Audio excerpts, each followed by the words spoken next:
And so still staying on the home buyer experience. So I want to say, in addition, now that the home buyer has filled out that form to get access, they may have actually asked the question, and then the real estate agent is either calling them, emailing them, or sending them a text based on how they filled out that form. Yeah, absolutely. I mean, yeah.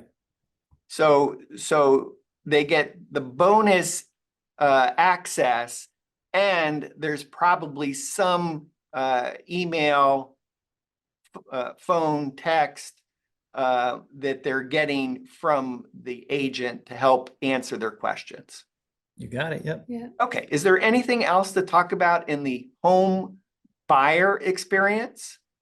So no, after this, after the tour is provided, it's really in the hands of the listing agent. So the conversation has begun, and that listing agent is going to do their thing. Okay. And before we transition to the real estate agent experience, Charlene, was there anything else to talk about on the home buyer experience?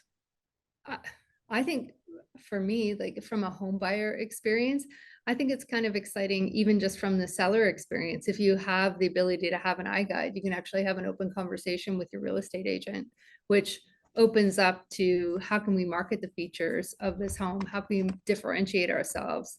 I mean, if you're in a highly populated area that has high turnover and you want to make your house a little more interesting, gives you those options as well. Is there a feature that I don't see for a live guided tour by the agent for the homeowner? Is it the homeowner writes in that form, I'm ready to buy the house, but I had some questions, and the agent gets a hold of him and says, well, I'm happy. Okay.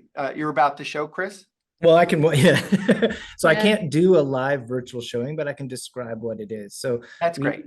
Sort of connected people with the property in a slightly different way. So I'll frame it like this. An iGUIDE is a very much an exploratory, you're on your own kind of thing, like most virtual tours are, right? They're not very guided if we sort of ignore tags. But there is something to be said for a tour that is guided by a real estate professional, where they show you something. So we have a virtual version of that, and it's called Virtual Showings. If you click on any iGUIDE, the little share button, there's a virtual showing option. And what it can do is allow someone to share an iGUIDE with someone else via any device with a browser and walk them through a property. So rather than someone clicking and looking around, if you will, themselves, someone can do it for them. And so the real estate agent could reach out to them and say, hey, there's some special things about this property based on your questions. May I walk you through your virtual tour? That's exactly right. Yeah. Yeah. They could send a link, and then they could connect with someone and show them something, and then have a conversation about that. Yeah. Yeah. Great.